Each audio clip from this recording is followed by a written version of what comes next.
G'day and welcome to Uneducated Entrepreneurs. We started recording before, but I'm Peter. This is Dan. How we doing? Yeah, good. So, just a side note, for those that are listening, I've been very slack at updating our episodes, so when you do get to this one, apologies for it being so long. I think it's been about 3 or 4 weeks since I've updated that, so whoops, that's my fault. 3 or 4 weeks since we've updated the episode. No, it's on YouTube. If you're on YouTube, watching it on YouTube, you see it there. However, we need to be, if you're listening to it. If you're listening on the various podcasting platforms, sorry, it's been a while. But I have gone and loaded up. It's been a while. It's been 3 or 4 weeks probably since I've done it. It's probably been 3 or 4 episodes before I've actually chucked it in. So yeah. But yeah, before we get into it, make sure you like, share, subscribe, hit the bell. We need a hook. We really need to do a hook straight up so I can chuck at the beginning. Today we were meant to have Jess on, but she has meetings and business. We're business owners. So we are planning. We found another time for her to come on board. I've also got we've got another guy that we want to have on board too coming. He does form working. He's got a form working business, so that'll be an interesting time. It's very bricks and mortar. That's like that is bricks and mortar. Yeah, that 100%. You're not wrong. So it's going to be interesting little episode. You're just going to hear Dan and I shoot the breeze again as always, but we're going to be talking about some pretty important topics that are happening in our current climate right now in our world. We're going to be talking a bit about, because it's coming up on tax time, tax incentives, tax breaks, that sort of thing. We're also going to be looking at politics and how that's going to affect business, because me personally, we don't normally like to touch on politics, but this is going to massively impact business and the business world, and that's something that I'm personally really concerned about having a medium-sized business. Is some of the parties are looking at making businesses pay more taxes, which is not overly sustainable, and other ones are looking at hopefully doing tax breaks and what to expect with different political parties. Obviously, I believe a lot of them are a lot of hogwash anyway, and they don't actually match their policies. Yes, I mean, look at the LNP. Their 2019 election promise: we'll get an ICAC. It has not happened yet. 3 years later. What is an ICAC? So ICAC stands for Independent Commission Commission Against Corruption. Independent Commission Against Corruption. Basically, people will, like an independent board, will basically look into whether you're putting money where you're meant to be putting money or doing things you're not meant to be doing. That's basically it. All right. Well, before we get into all of that, should we talk about what we've done the last week in business? What have you got up to this last week, Dan? There's been a few things. I technically started a new business. For those that tuned in last week for our episode, we started up a new Coffee Surf Queensland website / business. So we'll be working on that ever so slowly. But what is it? Coffee Surf? Yeah, Coffee Surf Queensland. Basically, it's going to be all things coffee and surfing related. Being on the sunny coast, being a lover of coffee and surfing. Is it a website? Yep. It looks like nothing at the moment because I've done nothing. Because that will be in the next mini-series about what plugins to use, themes, etc. So I haven't touched it just for that. Are you using WordPress? Of course. That's what it currently looks like. This is what you see when your page is in the process of being developed, for people out there that are wanting to do this sort of stuff, before it's actually gone live. So this is why you don't send out your URL before it goes live. Yes. So we will be working on that in the next mini-series whenever we get around to doing that, where I look into actually setting up the website and go from there. So that's why it's done nothing at the moment. So we've done that. What else have I done? I've just done a few, I set up a couple of blogs, I'm pretty sure I've posted a couple of blogs with my PT business. And I think I did a few bits and pieces for Uneducated Entrepreneurs. So, nice. Yeah, just keeping busy. And also just been working a bunch, doing Uber Eats, because that's the thing. That's it. That's right. What have you been up to, Pete? That's a brick and mortar business. Uber Eats, well, a kind of delivery service, more of a service provider than anything. Well, I'm a service provider more than anything too. I guess that's good. I guess that's fair. But yeah, what have you been up to this week in your business? This week, so we've done a few different things. We've actually found a new accountant that we're going to go with. Nice. And I was doing a bit of research into accountants, and I realised that you actually can't. A lot of people base accountancy off price, but you get what you pay for, right? Like I can go with a little mum and pop accountancy firm that because I've got a bookkeeper within our company that we pay to manage our books and stuff like that. Obviously, that's what they do as a bookkeeper. Anyway, and so they they submit all of our BASs, they do all of that sort of thing. So we were using a little mum and dad one because just for cheapness, and we gave them all the stuff and they just put it through. Whereas when you pay for a better quality accountant, what they're doing is they're going to find you tax incentives and tax breaks, and they're going to be able to help you restructure things or restructure the business, and they'll be able to give you advice on wages and different things like that, and cash flow and all that sort of thing. So what you've got to look for is you've got to look for people that are suited to you. So we've actually gone. It's a Hexy. It's an expensive accountant. Yes. But it's an all-inclusive one. It's one of the top 50 in Australia. Nice. So they've just reached number 50 in Australia. They got it. And Nice. they're really local to us, so they're just up the road from us. So we're changing that. That's a big deal. Having said that, we have changed. This is our fourth change of accountants in not even 3 years. So, so you can change accountants, guys. You've just got to make sure. We just had to make sure all of our tax and stuff was done with the other person. And at the end of the day, even like as Pete said, like you get what you pay for. But if you're just starting out, you just need somebody to put in the right forms, basically, when it comes to tax time. And then when you get bigger and can actually afford someone a little bit more expensive that can give you more tax incentives / that's more of a priority for you, that's when you upgrade, which is why Pete's done that 4 times. I had a dodgy as accountant first, and then I had another accountancy firm that we weren't quite ready for. And then we went to a mum and dad accountancy firm, and they were cheap, but they just take forever. We need people that are like really, really fast on the uptake. They need to be like, let's go. I need to be able to go, oh, hey, I need this done. And they go, yep, sweet, it'll be done in 20 minutes sort of thing. So when you start getting larger, you start needing a bit more urgency, and you just need a faster accountancy. Maybe these ones, they do everything from acquisitions through to taxes through to HR stuff. So, also in my personal life, we've just put an offer in on another house, so we're looking at starting our investment portfolio. So we're turning our current residence into a rental, which is awesome. We actually got a quote just recently to get a rental income. We got a rental appraisal, and for our little house, we've probably put about maybe 30,000 into the house, just in renovations and repairs. It'll be more than that. It'll go up to about 50,000 once I do the bathroom. Maybe 55,000. But that's gone up ridiculously in price now with the current market. And people are like, there's so many different sides to this sort of thing. People are like, Peter, don't do it. It's the market's overinflated, rah, rah, rah, rah, rah. And to be honest with you, my perspective is the best time to throw your hat in the ring is yesterday, right? No one can actually predict, especially in this kind of market right now. No one can predict what's going to happen, right? And we got a rental appraisal on this house.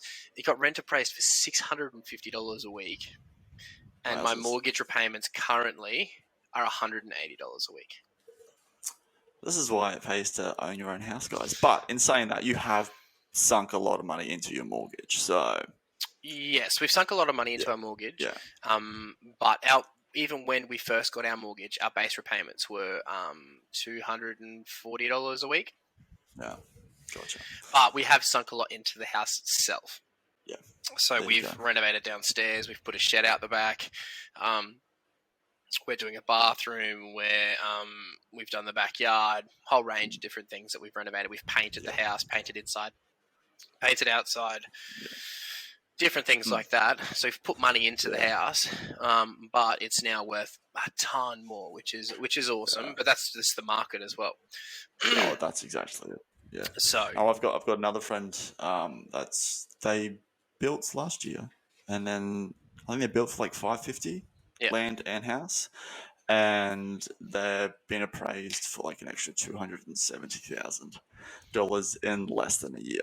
So that's just how stupid the housing market's gone up at the moment. It's just ridiculous. So if you own a house, you're doing really well for yourself.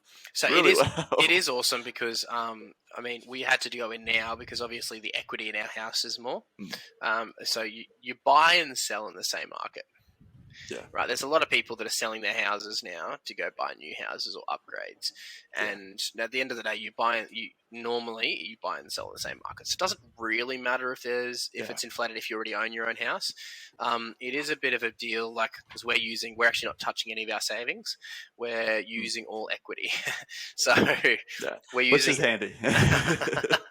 So that's why we're able to do what we're doing, buying equity, and we're getting acreage for under $700,000, which is nuts. Very nice.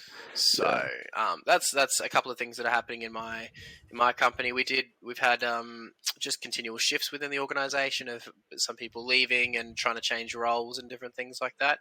So trying to manage all of that sort of stuff can be very, very difficult. We're actually looking at I'd love to at some point maybe even get my my accountant on to one of these things, because they do personality testing, and they talk about how to work within an organisation with personality testing, and then how people work together, how they don't work together, all of that sort of thing.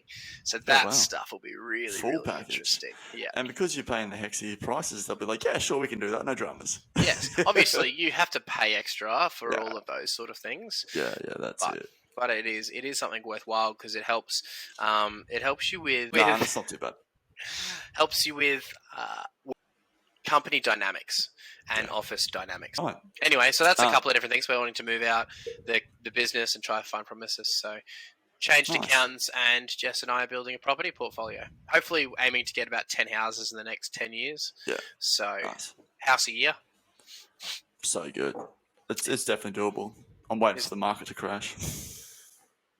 It probably won't happen for a while.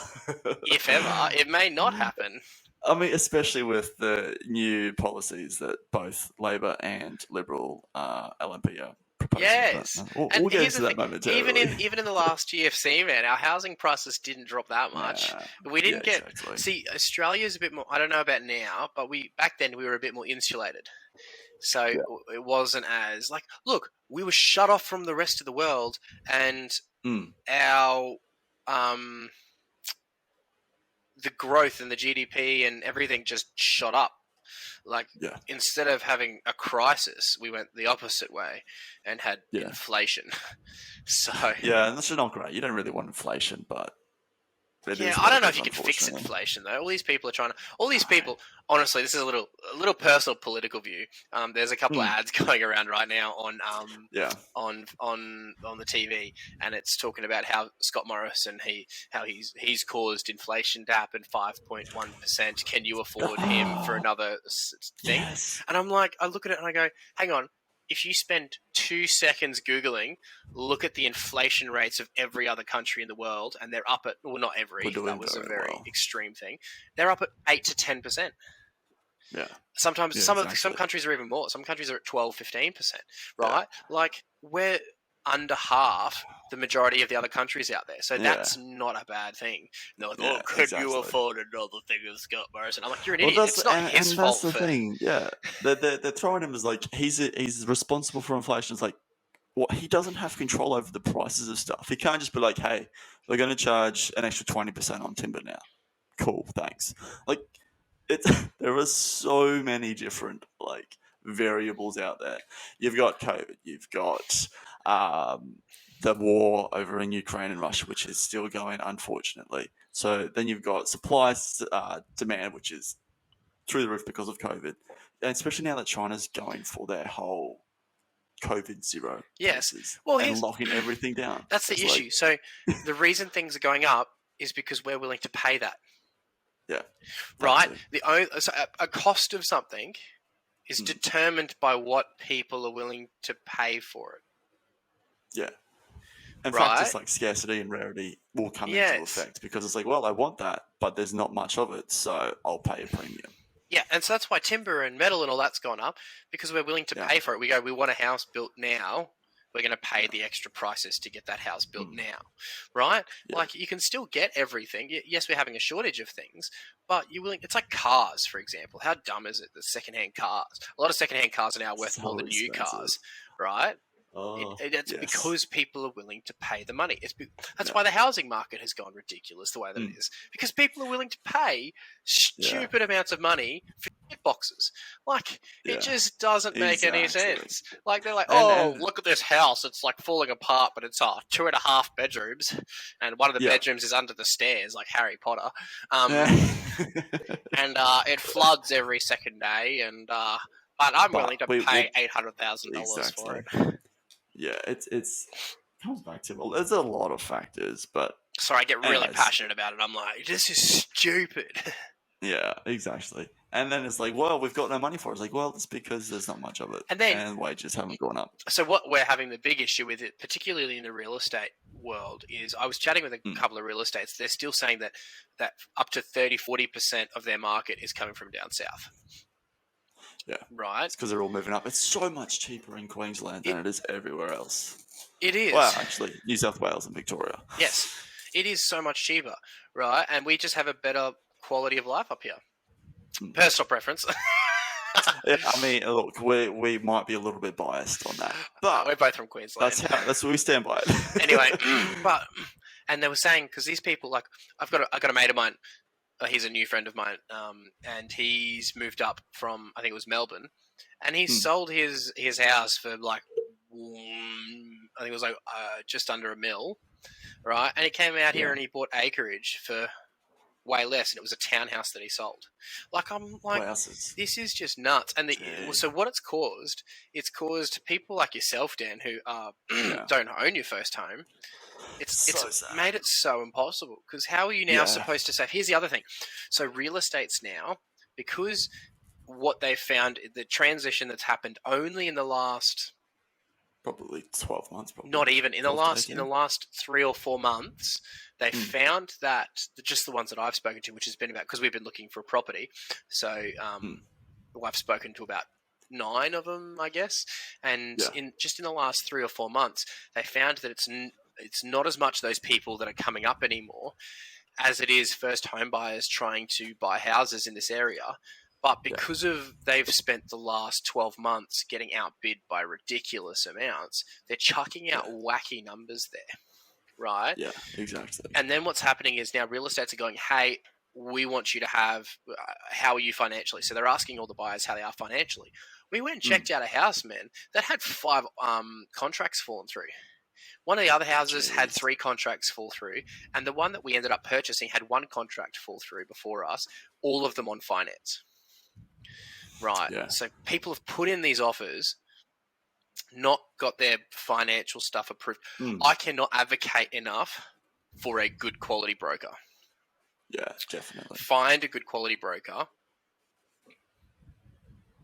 and just stick with them, because they're going to be able to get you way better deals. They're going to be able to change everything up for you, and you're going to get an amazing deal on this. Yeah. Anyway, but it doesn't take that long to get a broker. No. Give them a call up. You just got to look around. Yep. But if you're going through like your traditional banking finance, which obviously you will eventually do it, but if you're just solely going through them, like, they're being slapped with all the different interest rate increases. Yep. So like, they've got a lot happening, and so then they're very much limited / not wanting to give away any extra monies, because, and that's the other thing with all these different policies coming in, is like, we'll pay for this much of your home deposit, you can get this much out of your superannuation. Like, all of these policies, it's like, can they actually afford? Be so careful on touching your supers. Don't do it. Yeah, Please don't be an idiot. Don't be stupid. I get.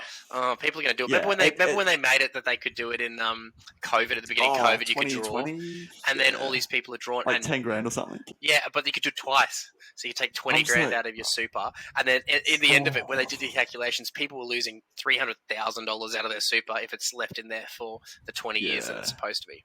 Anyway, and it's so find yourself a broker, as Pete was saying, because the banks are going to be so strict. Don't just find yourself a broker though. Find yourself a good broker. Like we found ourselves a good. We had a broker. Define a good broker. So we had a broker. Okay. I got you guys. I got you. Okay. There's some nuggets here, right? Okay. So we had learn from my mistake. So we had a broker to start with. Mate, the best way to learn all this stuff is make mistakes, and then or listen to people that have made these mistakes before. So these guys, me, I've made many mistakes, but that's why I've learned. And I'm a person who makes quick decisions, and then if it stuffs up, I fix it up later.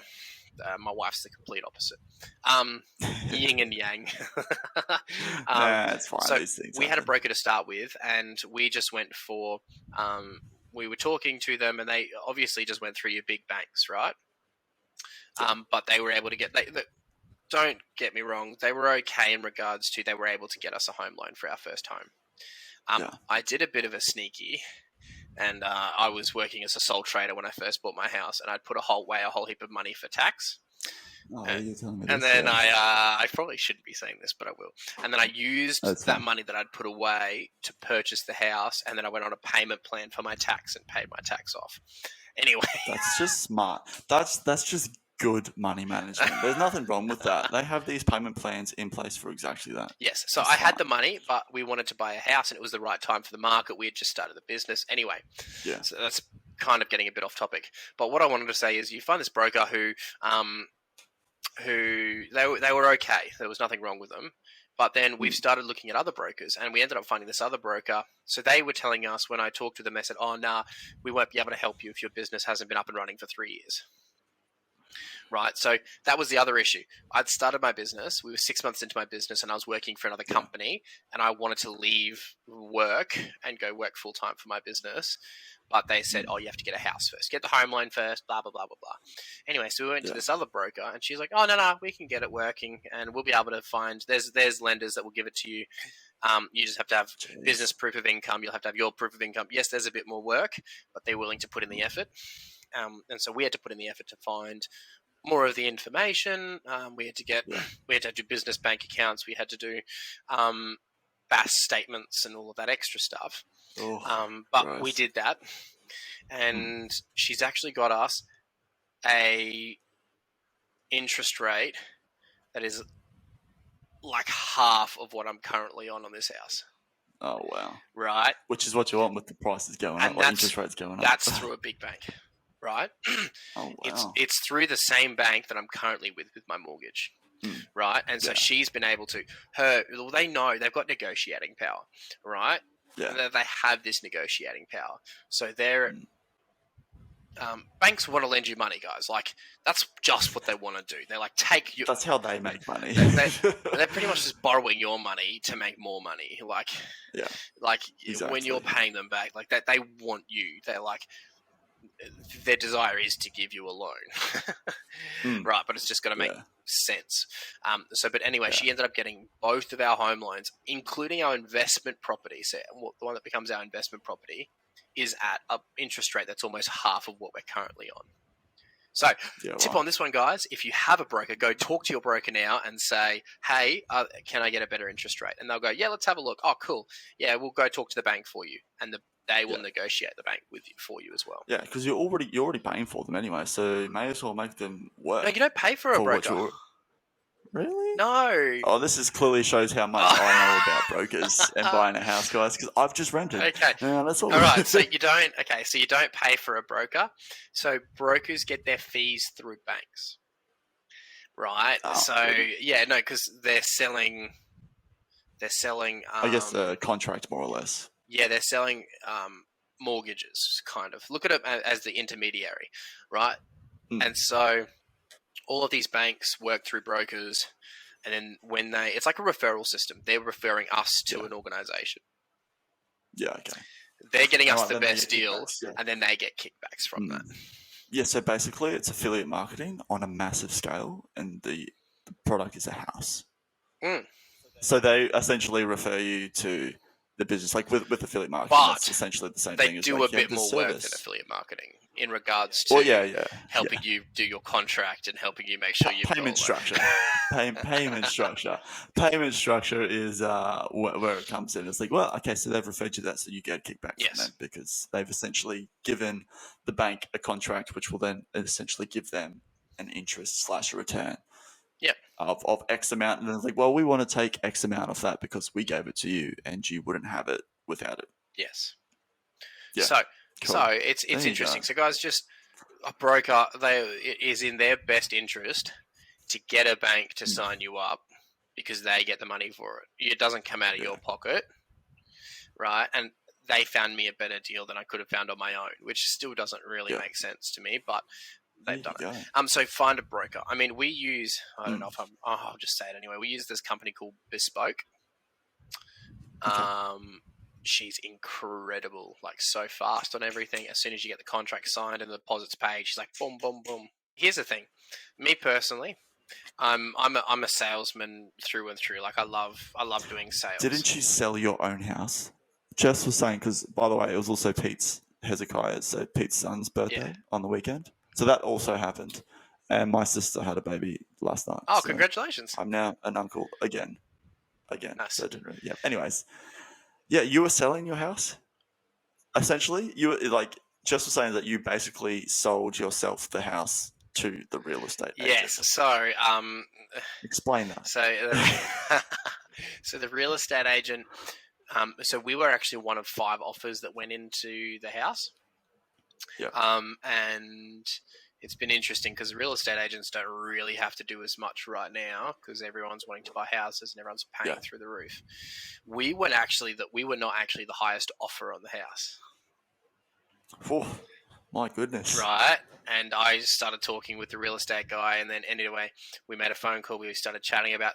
So we were talking when we were there, and I was saying, "Oh, we have a business and blah blah blah," and I was talking about ourselves and who we are as people, sort of thing. So much so, we said, "Hey, we really want to put an offer in." So we sent him a message. He called me up asking me to put an offer in. So they already had 4 offers or 5 offers on this house. And he gave me a call up and said, "Can you please put an offer in?" Anyway, so we put our offer in, and then I hadn't put my offer in yet, and then we called him and we were talking, and he was, "Can you put an offer in?" I'm like, "Yeah, blah blah blah." We ended up speaking for 45 minutes because he wants to start a business and he wants to get into all that sort of thing. So I'm like, "Man, I'm happy to sit down with you. And we can have coffee and we can do this." Anyway, so I was like, "Hey mate, I need at least a 20-day finance clause."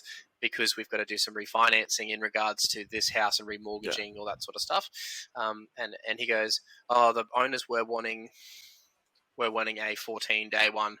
And he's like, "But yeah, I'll be able to get it for you." So he got the owners to agree to our amount because we are the most financially stable. Plus, he got us the 20-day finance clause. Plus, you know what I mean? So we got all these extra things. And it's all about it's talking with people and just being able to – you have to be able to sell yourself sometimes. You have to be able to, especially in this market with the housing and all that sort of stuff, you have to go, all right, I need to sell myself because they need to – if you get the real estate to like you, man, you're pretty much going to get the owners to like you because the real estate is relaying the message. Yeah, the owners have no idea. They're like, "Oh yeah, cool. That sounds good. As long as we get paid at the end of the day, you just keep doing you." Basically, so because they were like, So it's like, oh, if the real estate likes you, they go, "Oh, hey, we've got this awesome couple. Yeah, we know they're a little bit less, but they've got a business that's doing really, really well, and they're actually better financially. So yes, you could go for this amount, which is higher, but there's a higher risk involved with that. Look, we've already had this contract fall through because of finance. These guys are financially fine. Do you know what I mean? Being able to, exactly. Yeah, so I kind of sold the house. But I'm a salesman through and through, and you've got to be able to do that with pretty much everything because at the end of the day, people make a judgment call on you within the first 10 seconds of meeting you. Do they like you? Yeah. Do they not like you? Right? It's how you interact. It's how you engage. It's your facial expressions, which is really interesting for me because I didn't have all those when I was a kid because I have autism. Just to remind everybody here that I have autism. Just in case he stares off to the distance. Yes, I had. Yeah, so for any new visitors or anything like that, I was diagnosed with autism when I was younger, all that sort of thing. But I had to learn all of these skills and develop skills over time. And here's the thing: if I can do it, the person who barely got through school, was unable to focus, I don't really have any drive to learn in regards to like formal education or anything like that. I don't have any drive, any of that. I'm a go-getter. I'm a get out there. Let's do this. Let's action it. Let's take step by step by step. Let's just start, right? I'm not like let's do this and now this and now this. I'm like, this is our end goal. Let's just start and see where we end up. There's only 3 steps to this thing, and then Jess goes, actually, there's about 40, and I'm like, nah, we just do this, and then we do this, and then we do that. She goes, Peter, but then you've got to do this, this, and this in regards to that step and this. So I don't think hilarious. Like that. So it's about so if I can do it, honestly, anybody else can do it. Like if I'm able to do all this sort of stuff, I'm very pro risk, which is bad sometimes. So don't get me wrong, I make a lot of mistakes sometimes. I'm very much like, let's get ourselves into debt. Let's leverage debt to make me more money. Not always the best option, unless you're very smart and know what you're doing. And I'm not very smart. I'm an idiot, right? Right, I'm not. You just got to know the right people. Yes, and that's it. See, here's the thing. Most of my business, I don't run because I just go, you do this, you do that, you do this. I'm all about delegation. Find the right people in your life, you can make anything happen. Yeah, exactly. But yeah, so Pete's got a new house. That was a nice big old tangent we went on.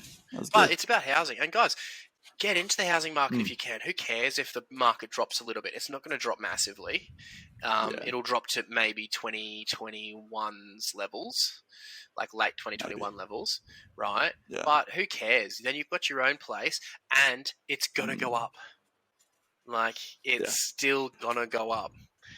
Yeah, even if it drops for a couple of years. Look at the long run of everything. It's like investing, right? You just leave it in there. And it's going to increase. You're going to increase in wealth. It's going to create more equity. It's going to... Do you know what I mean? So just do it. If you can, do it. But your first port of call, talk to a broker. Go, hey, we're really looking for a house. Can we find out what our borrowing capacity is? And make sure you go nowhere near the limit of that borrowing capacity. So that's exactly which can mean that you have to go for a smaller house. Yes, but get in the market. Equity on that property is going to be worth more. And then in buy the future. Another property, and then buy another property. Like, however, don't be silly. Don't. It, as in going into your super. Depends obviously on who gets in on this election. That is because that is the coalition's policy. The coalition's is to draw from your super. Well, it's like coalition's kind of part of LNP. That they kind of matches. So yes, LNP, Scott Morrison. I'm actually really concerned because Labor's budget is a shit ton more than Liberals' budget, right? Yeah. And when they've planned all this money out, right, where the hell is it coming from? That's exactly because it's got to be paid from somewhere, and they don't mention where they're going to get the money from. You made a comment just recently that they're getting rid of what was it? That word you said? The Lamington. So no, that was the that was Liberals. It was Liberals. They're getting rid of the low to middle income. The reason they're doing that is to make it easier because it can get really confusing as to what tax bracket you're in and people getting behind on tax, right? Yeah. Yes, so Coalition is saying in the next year they will be cutting the low to middle income tax offset or tax cut, tax offset because it is nicknamed the Lamington. Interesting. Yes, so which will be, so they're also the ones in charge of saying that you can pull from your super, so just a quick thing about super. The way super works, if you didn't know, super is really good when it sits for many years because there's such things as compound interest. Now, if you don't know what compound interest is, Google it. We'll give you a quick rundown, but basically, pulling it up. So compound interest, essentially, it accumulates and grows year after year. every time. So if it's like a 5% interest, that initial amount will go 5%, which then will be worth that initial amount plus 5%. So let's go. And then Let's the go. next year it'll be 5% on that. Let's just go 8% is pretty standard. 8. Yeah, but I'm just thinking inflation. Yeah, 8%. 8%. And then we'll go. When do you want interest compounded monthly? Yeah, because that's the beauty of no. So they need to be yearly, but on a monthly basis. Yeah, you do monthly, and then we could do how many years. So if we do 1 year, because generally your interest rates are for that year, and so then it's worked out over the 12 months. So then it's constantly growing each month after month. do we want to do regular deposits or nah? No, so let's just leave it at 10 grand and just see what that's So this is 1 year. Yeah. Initial balance, interest earned, becomes that. Yep. And that's over how 1 many year. years? If its interest rate is compounded monthly. Yeah, so you need to do yearly. Because that's 8% each month, which would accumulate to be. There you go. So you'd only get 830 for the first year, right? But if you sit there and we go, let's go to, should we go to 5 years? Yep, 5 years. Calculate that 830. Look, now you've made 4,898 in 5 years' time. And that's in 5 years' That's without time. making any deposits, right? Let's increase that. Let's just letting it sit there. Let's increase that to 10 years. Mm-hmm. Or should we go? Let's go 20 years. Yeah. So what's the average rate of a mortgage, basically? Okay, calculate. If you left that in there, you've just interest $39,000 in 10 years if you leave 10 grand in your account without making any repayments. Let's say you do let's make a repayment. What's something reasonable? Let's go $100. Yeah, $100 a month or something. $100 a month that you add to this, right? Watch this 39. That's how much it is there. So 39,268 is your total interest earned. Yeah, you need to be reading out for the listeners. Yes. So there's 39,268 total interest earned, right? And we're going to put the $100 deposit every month, right? That now becomes 20 years, yeah.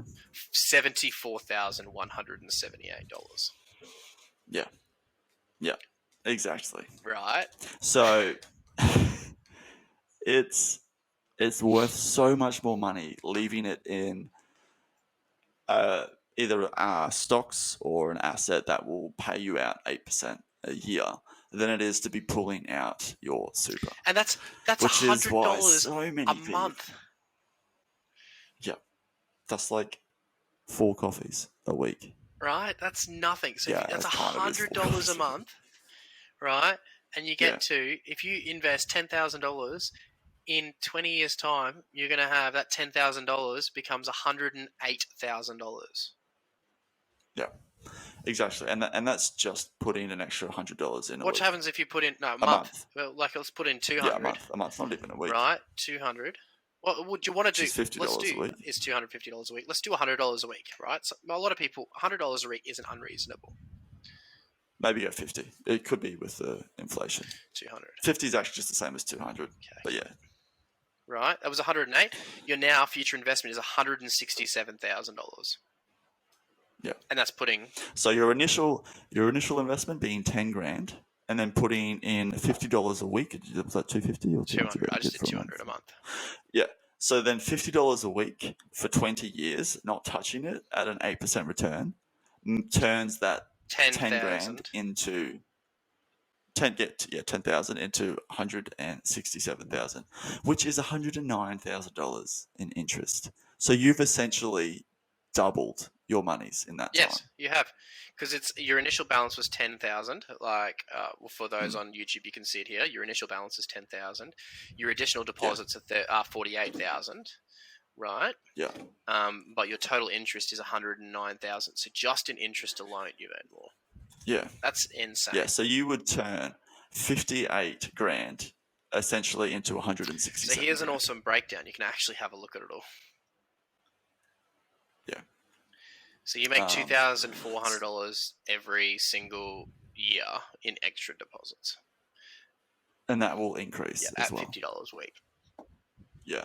So it's one of the things where it's like, what when they're saying pull out your super, so your super is essentially high interest / it's stocks more or less. So it's in the stock market where it'll have a generic, not a generic, but like a standard sort of interest return, like return on your interest. Depending obviously on your age is going to vary. Because if you're pulling out that much when you're sort of 60, 70, sort of you're near that retirement age, for starters, you're buying a house at 60 or 70 years old. Interesting choice. Not a bad thing though. My parents bought their first house when they were like 55, so it's not uncommon, but it's not going to be as much of an impact on your super compared to, say, someone in their 20s that goes and pulls out 40% of their super, which is what they're, I guess, saying that you can do. But that is only also, for side note, that 40% of your super pulling out can only be used for your deposit.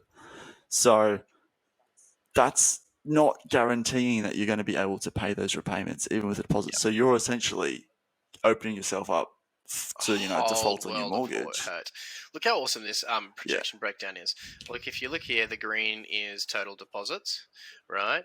Look out, it's a straight line up, right? But look at your interest. Yeah. Look how much interest you end up earning of that percentage-wise. It's nuts. And that's only 20 years. Imagine if you do that for 40 years. So if you just like in your 20s and you hold that 10 grand, do that, bro. Do 40? 10 years for 40. So, say you're in your early 20s. You're like, I want to go buy my house. I'm going to duck into my super, take 10 grand out. Look at that. Which, side note, that's 40 you years. Nearly have. You make $834,000. You nearly have $1 million just from that 10 grand. That's with the initial $50 a week. That's $50 a week. So if you weren't to put that, who can't do $50 a week? Like that's some people can't. But let's Which that's unfortunate. Let's get rid of. I just want to show you guys this. Let's actually get rid of this and let's do a zero amount deposit and let's still calculate it. You put $10,000 in, don't touch it for 40 years, and you make $232,000. Yeah, so you nearly got $250,000 on that initial 10 grand, which you went and used on a house.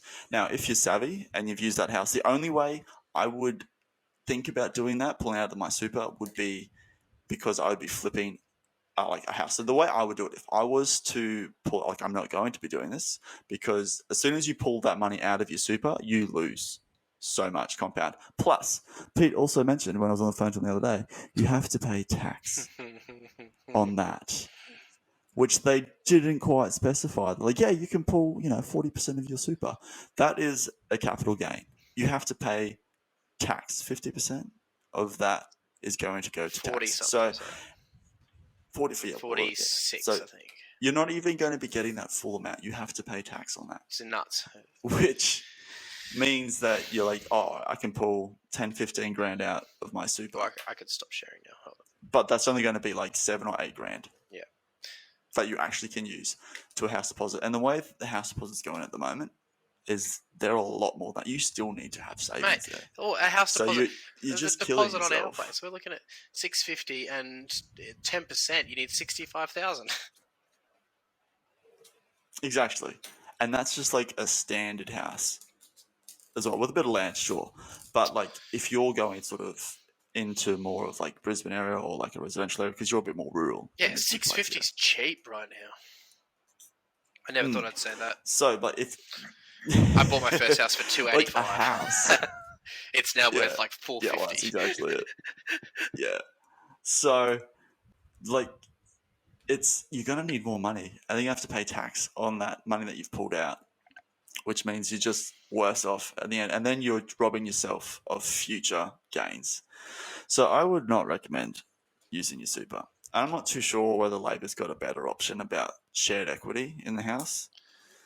Sure, you're meant to have 50% because that's their answer to the housing market. I'm not sure on the exact specifics. I can have a look at it. But they're saying that they can be. So this is now more or less just a housing episode. Yeah. Not really much business involved, but that's okay. They're saying that your safer and affordable housing. That your house can be we'll 40% of your house in equity, but you just have to pay that back.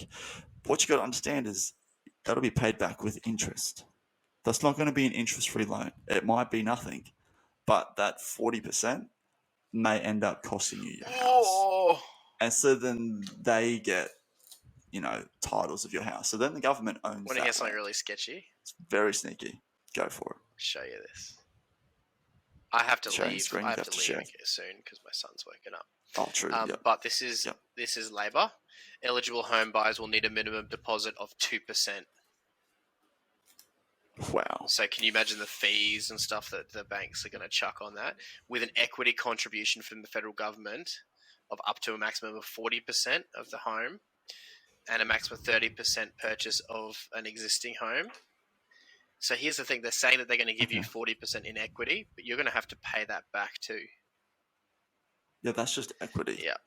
That's not actually owning anything. So that's just what your house earns. Yes. Basically.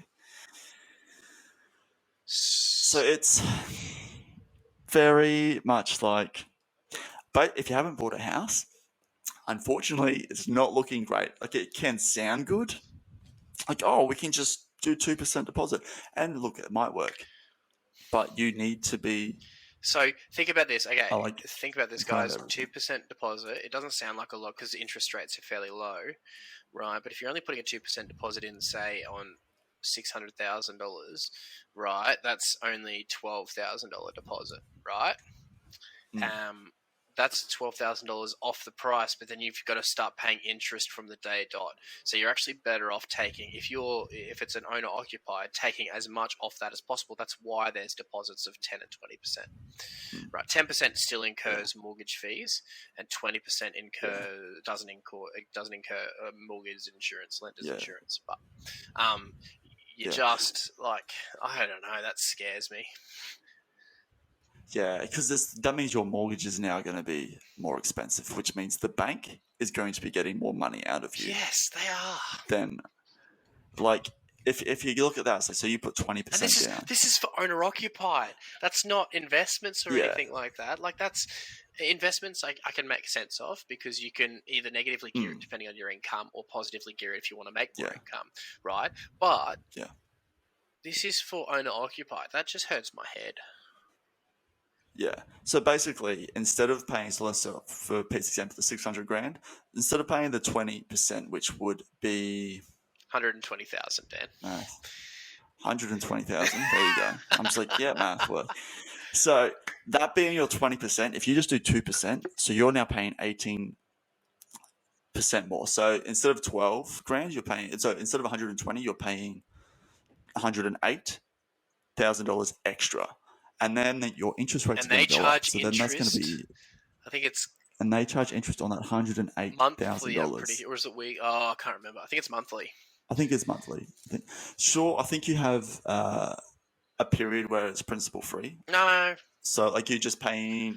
interest only. You can do interest only. You can pay interest only depending. But you don't want to do that because, if it's owner-occupied, you don't want to do that.